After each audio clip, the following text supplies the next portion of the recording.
I'd like to introduce you to our next speaker, who's also going to share his thoughts on the Higher Purpose Index. Nitish Mukherjee is the Strategic Advisor South Asia for Leo Burnett India. He started his career 37 years ago, and a large part of it has been in advertising, which is something he's most passionate about. Currently on the board of the company, Nitish works on growth and transition strategies and mentors a diversified and talented team for success. Nitish is extremely articulate and has a keen understanding of Indian mythology that he beautifully weaves in his discussions that makes listening to him always a lot of joy. Welcome, Nitish. Thank you, Deepti. Thank you for those kind words. Not much of mythology today. Thank you, Santosh, for giving me this rather privileged opportunity to speak to this wonderful gathering here. And I don't know whether I should thank the brilliant speaker before me, Animesh, because he's just about covered everything. And that's the problem of speaking after a brilliant speaker like him. So there are two ways to look at it, which is I have a deck and I'm going to talk you through it. So it may be cold to Newcastle. Or the other more positive way of looking at it is that you get a refresher all within 1 hour. So it's entirely up to you as to how you're going to take this. What I'm really going to talk to you about is today understanding what lies at the heart of transformation for sustainable growth. And this is very important for me because I want to talk about sustainable growth.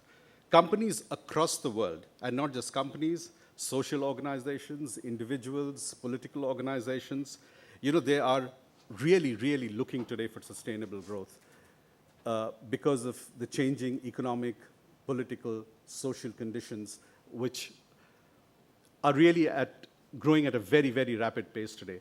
And within that context, how do you look for sustainable growth? If you look at corporates, and I'm not talking about Animesh, who seems to have really evolved, and I really thank him now for having become a believer in purpose, something I've believed in for the last 20 years or more. They would tell you that if you really want sustainable growth, you need to have technology at the heart of your business. If you don't have technology, you cannot have sustainable growth. There are those who argue that in the next decade or two, irrespective of what you have, if you don't have ethics and integrity at the heart of your business, you're not going to survive. There are those who talk about clarity of vision. There are those who talk about the fact that the only thing you need to really focus on is profits. If you keep making profits year after year and you have a strategy for making profits, you will have sustainable growth. It's very interesting. I read about it a few days ago, and it's something that was said a long time ago by Peter Drucker, but apparently Mr. Narayan Murthy met him for lunch somewhere in the 90s and asked him a question, which is that within culture and strategy, what is more important for growth and what is more important for success? And he says, culture eats strategy for lunch. I'm going to make a bigger argument today. And I'm going to say that there is something that sits above all this. And I normally like to uncomplicate life. And I've always said that if you have 3 things to do, you have 1 thing too many. And that's primarily because McKinsey says you should always have 3, 5, 7, whatever it is. So my point of view has been a contrarian point of view, which is that you at best have 2 things to really do if you really want to do well. And I believe those 2 things are purpose and acts. We will talk about purpose, and much has been talked about purpose by Animesh, and so he's given you a very good sense of what it is.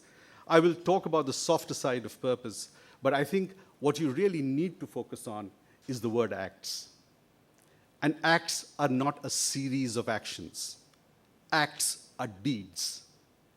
If you don't have a living purpose, the worst thing to do is to have a purpose. Because you give yourself the complacency and the comfort that you're really doing something which is really high order, but you're doing nothing. And what I'm going to do as my act today, in another 10 minutes, I will take you through a case study to show you how purpose can really be driven by acts. And I'm going to do that for you, and that's my act for today. There's a quote from John F. Kennedy which said, efforts and courage are not enough without purpose and direction. And I often wondered that when you have, philanthropists, you have philosophers, you have great business magnates who have always talked about this concept of purpose, why did I really think that whatever John F. Kennedy said made great sense? One of the things is, of course, I got to know of John F. Kennedy in my when I was really young and impressionable, and I think he was a charming personality, and he has its effect on me. But more importantly, over the years, I've heard again and again his 1960s debate between Nixon and John F. Kennedy. And it's an iconic debate. And if you really hear the debate, you find that Nixon had all the facts, he had all the figures, he had all the strategies, he had all the planning that he put behind it. And a lot of people turned around at that point in time and said that the only reason why Kennedy really won the election, and it all started from that one debate, was primarily because that was the advent of television, and 80% of the people saw a charming person on television. And I think that was most unfair to him.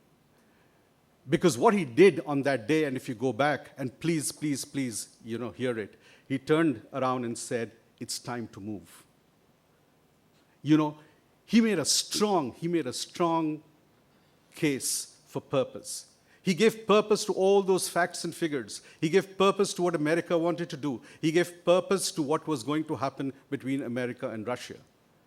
And then this was 1960. In 1961, he goes to NASA and he talks to them about putting a man on the moon. And there is a great speech by him in 1962 at the Rice University where he says, at the end of the decade, we'll put the man on the moon.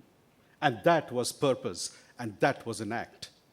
And that single act changed the history of America, changed the history of many lives, because if you really see what happened with the kind of technologies that flowed out, and when you talk about fortified baby foods, when you talk about memory foam, when you talk about freeze-dried foods, it all happened because one man said he will put a man on the moon. And no one dreamt of putting a man on the moon in a decade's time. In 1969, the first man stepped on the moon.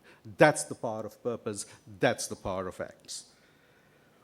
So it's not a promise, it's not a position, it's not a benefit. A purpose is something bigger, is something higher. And I think Animesh has said it beautifully. For example, he said that Nike could well have said that we make the best athletic gear in the world. But today, Nike is actually even going beyond athletes. It says we exist to bring out the athlete in you. So it's the athlete for everybody. Hallmark could well have said we make the most emotionally meaningful greeting cards. But if they said we strengthen the health of human relationships, they'd probably be at a better place. They would be a more meaningful company, and they are. There's an Allstate Insurance in the US. It's quite successful. And they could well have said we offer insurance plans to take care of differential financial needs. But if they simply said we protect people every day, not just someday, they'd probably have made a bigger statement. So the one thing to understand is the purpose is the reason for being. It doesn't come from the context of selling. So don't think about what sells. Think about what you want to be. As a corporation, as a brand, as a social organization, as a political party, or indeed, as Animesh said, as an individual. A purpose goes beyond shareholder value. It's not transactional, it's not short-term. And the most important thing is, it's not a cost. It's not something that you are spending on. It's an investment that you make every day, every moment, into your own being and into what you want to become. A purpose guides everything a corporate should do, but the most important thing is you will know that you've arrived at a purpose when you know what not to do. So when you know that this is not for me, you know that you've really, really, really arrived at your purpose. And therefore, organizations do better as everyone is rowing in the same direction. And everyone is completely aligned. And how is everyone aligned? Not merely by communication, but by acts, and I will show you how. Without the shared purpose, organizations tend to run in circles, never making forward progress, but always rehashing the same discussions. I can assure you, in my over 3.5 decades of being across boardrooms in multinational companies, owner-driven companies, startups, the one thing that I've seen is 30 to 40% of the time goes when discussing actions to turn around and say, but what's our strategy? Is this in line with strategy? Or when you're discussing strategy, he's saying, but this is what we are planning to do. Is this the right strategy? And a huge amount of time is lost because there is no singular, simple clarity. And I use the word simple again because everyone needs to understand what the purpose is. I think this has been really covered, so I'm going to go through it very fast. A purpose cannot be measured, in a world where everyone is into metrics. So, profits can be measured, sales figures can be measured, SKUs sold can be measured. So profit is not measured in that way. But as Animesh rightly pointed out, its impact can be felt. And if you look at the left-hand side, you find there are companies who are prioritizers, those who have a purpose, those who are developers are developing a purpose, and then there are laggards. And clearly on the right-hand side, you see that the performance of those with a purpose is much, much better. So a lot of discussion has been around purpose, and it suggests that companies perform better if they have a clear sense of purpose.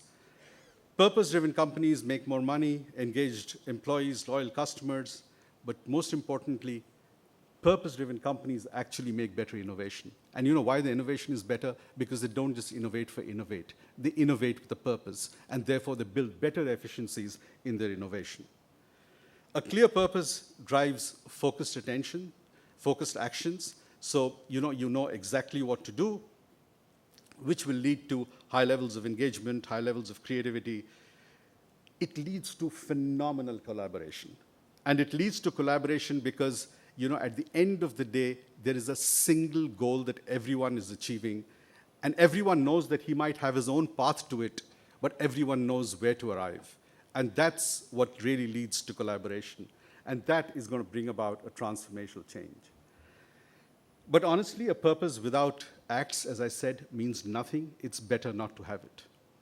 It is very difficult in the life of a corporate over a period of 10 years to track it and be able to show it to you in 10 minutes how purpose has actually driven results. It's easier, and I come from the world of brands, to do it in the context of brands. So what I'm going to do is I've chosen one brand which I'm going to share with you, which over the last 2.5 years has been created on purpose. I'm going to share that with you and show you how purpose can be brought to life and what happens if you drive purpose, and how something mundane can also have a higher purpose. I'm going to talk to you about Bajaj motorcycles. 2.5 years ago, they came to us, and they said they had a product which was good power, it had good efficiency, it had good looks, just about everything. And they said, people will be proud to ride this bike. So what do you do when someone is proud to ride a bike? You show people chest thumping, you show people riding the bike and families feeling proud of them. You actually show it as a chick magnet. It works in motorcycle advertising. Pretty women fall for you when you have a ride, when you have a motorbike there. But we decided we didn't want to do that. We wanted this brand to be a real purpose-driven brand. And we instead said, let's take pride to a completely different place. And we said, we exist to instill pride in everyday living in India. Now, here is a bike brand, okay, not to forget. And what is the purpose that we take? We exist to instill pride in everyday living in India. It's easy to do, or easy to say rather, but it's difficult to do. And here is the first example of what an act can do, and how an act is different from an action. How an act is a deed that you do to prove that this is what you value. So ladies and gentlemen, can I have the lights down a little, please, if it's possible? Otherwise, we'll just roll with this. If you can. 1971, Indo-Pak War. INS Vikrant, India's first aircraft carrier, changed.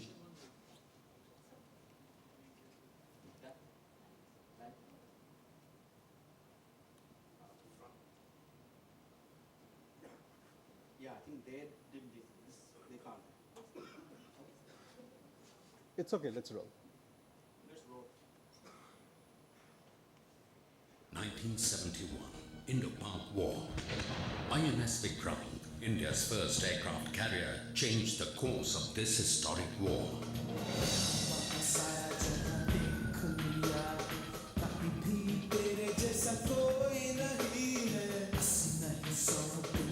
For decades, she remained invincible, bravely guarding our seas. However, in 2014, this iconic war hero was sent to the scrapyard.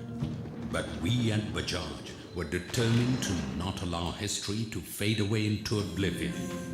So we took INS Vikrant's metal, melted it, and gave it a new face.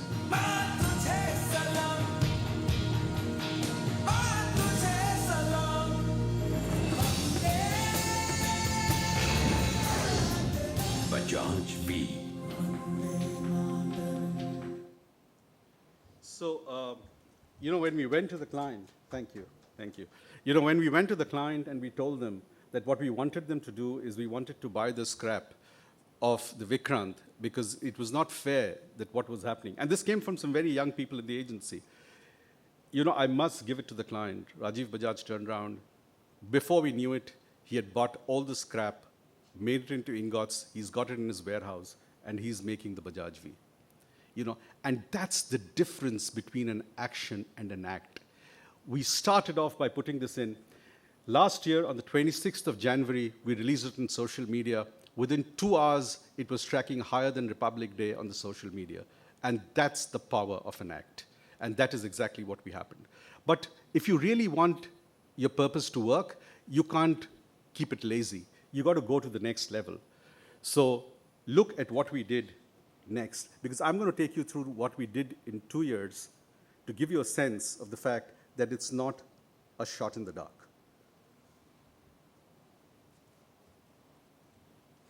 Vikrant was a unique ship, and even though today we have bigger and more sophisticated ships, I think there will never be another Vikrant.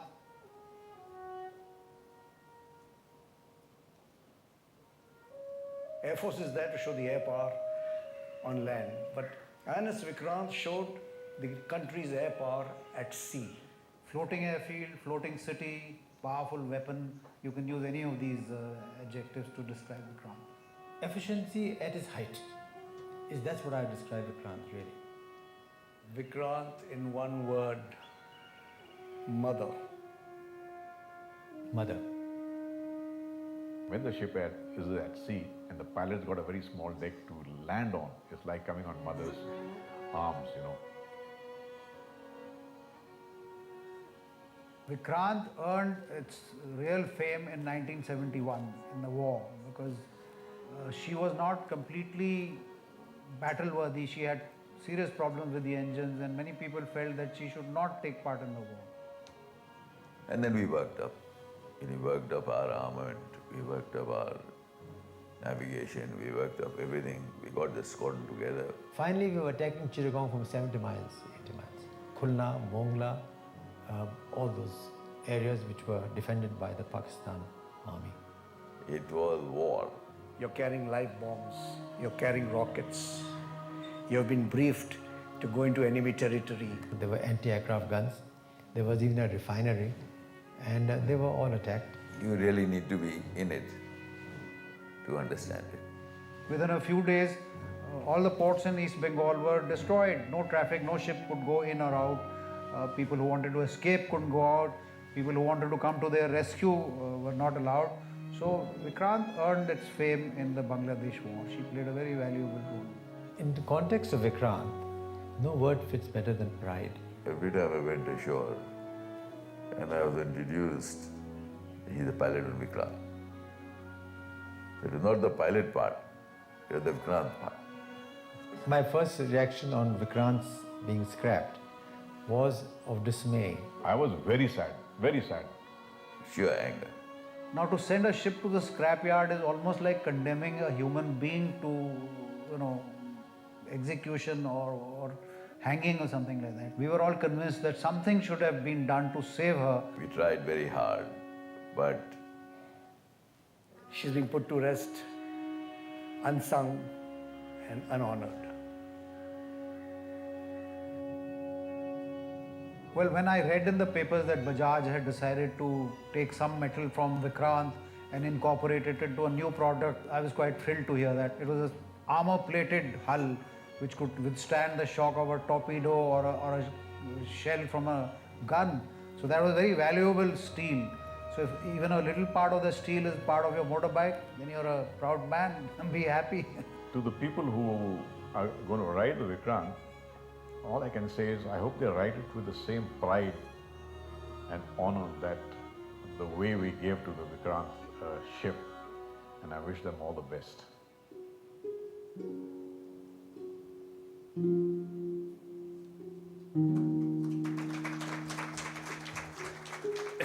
You know, there's a side that I'd like to take here.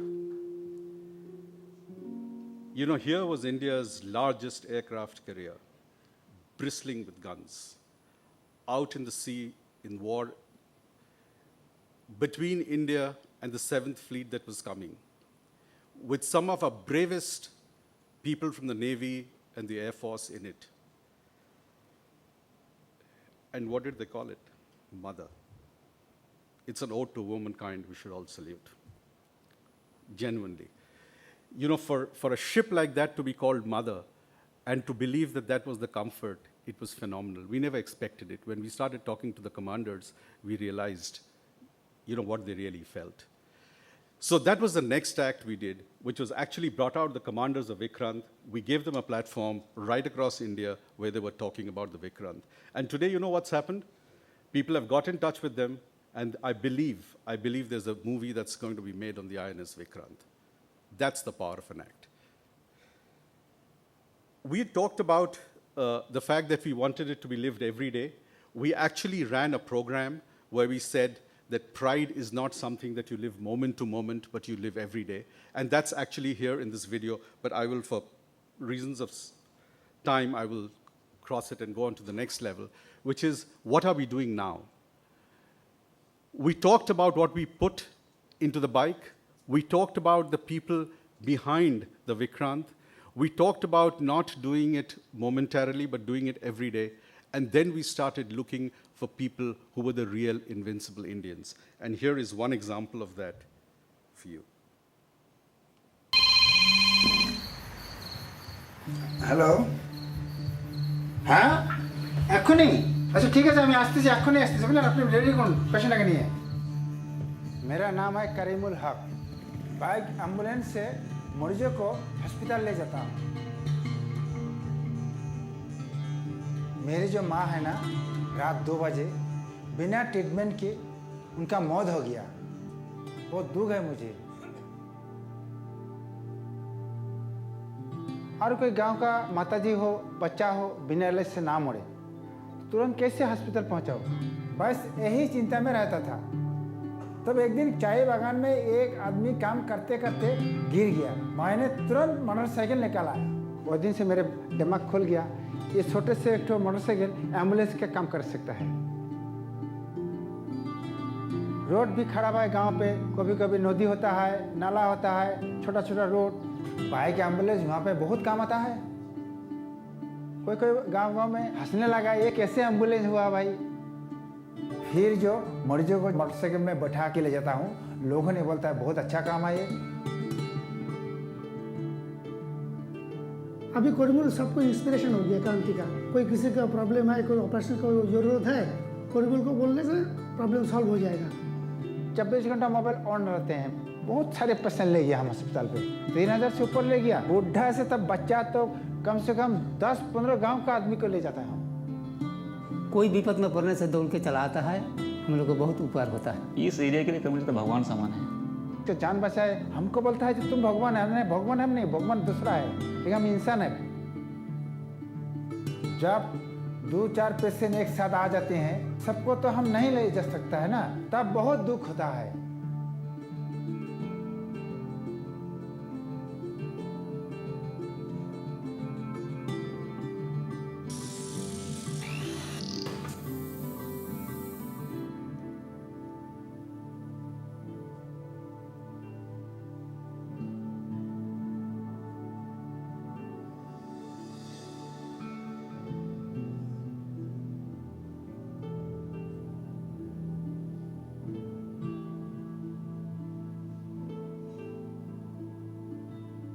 ये तो मेरे अभी ना सोचे माँ चलाया मेरे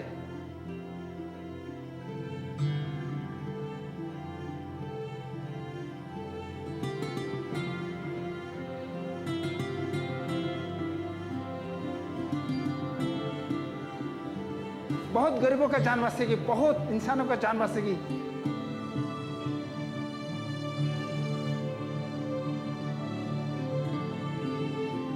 हम जब तो मेरे जान है रहेगा, एक एक जिंदगी हम बचा दूंगा। जो अपने मजबूत इरादों से कुछ बड़ा कर जाते हैं, हर रोज हमें गर्व का एहसास कराते हैं, वही लोग इनविंसिबल इंडियंस कहलाते हैं। आईएनएस विक्रांत के फौलाद से बना वी ऐसे लोगों को सैल्यूट करता है और आपसे अपील करता है कि इनकी कहानियों को शेयर करें। आपके आसपास भी ऐसे इनविंसिबल इंडियंस हों तो हमें बताएं, हम उनकी कहानियां देश के कोने कोने तक पहुंचाएंगे। So, thank you very much. So that's what we are doing now. So there, if you go to the YouTube, you'll find there are 6, 7, 8 invincible Indians already there. Not just men, there are women. There's this girl. I mean, it's a fantastic thing. I have the video here, but I can share it with you sometime. She's actually goes out and anywhere she gets to know that a girl is getting married, she goes, knocks on the door, and she says that, please let her finish her education, don't let her get married. And she does that going home to home to home. So there are a whole lot of Indians that we can really be proud of, and I think that's what Bajaj V is going to be all about.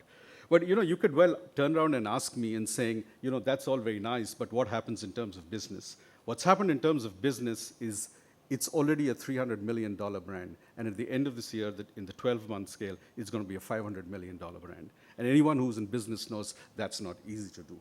But more importantly, look at for the next 30 seconds, what people had to say about the Bajaj V. And these are actual testimonials. Have to go one step back. What it meant for India to let it go, what it meant for Bajaj to bring it back and give it to me. Really, I am proud of using a part of that ship. Indian soldier के लिए मैं एक salute करना, उसके लिए मैं खरीदा. I don't want even to call it as V15. I want to call it as Vikrant. To be blessed to sit on a bike that you can salute at. बहुत कम लोगों को चीज़ मिलती है. So basically what I'm saying is that look at the narrative in this story. People, when you go to them and ask about the bike, people normally turn around and tell you, oh, this is very fast, this is very flashy, this is good fuel efficiency, this is good power, I feel great riding it. That's not what people are talking about. They're talking about a sense of pride. So the journey that we started on the 26th of January last year and where we have landed up today is the right place. And that's because we had purpose and we had acts.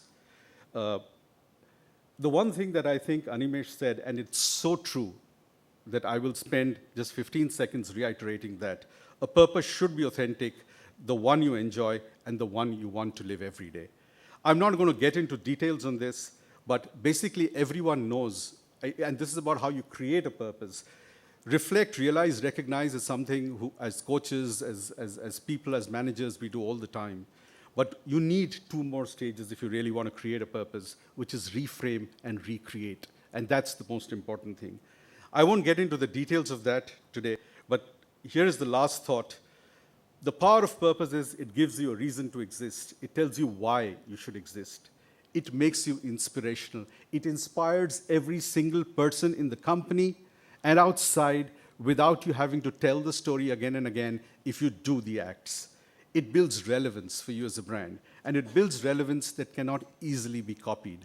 And finally, where I started off, it gives you sustainability over a period of time. For example, as far as Bajaj V is concerned, it's not going to be a bike. It is now a platform. We can launch more products. We can have more ideas. We can have more acts.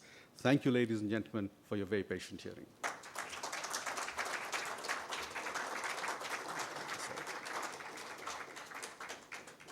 Can I take off the sound?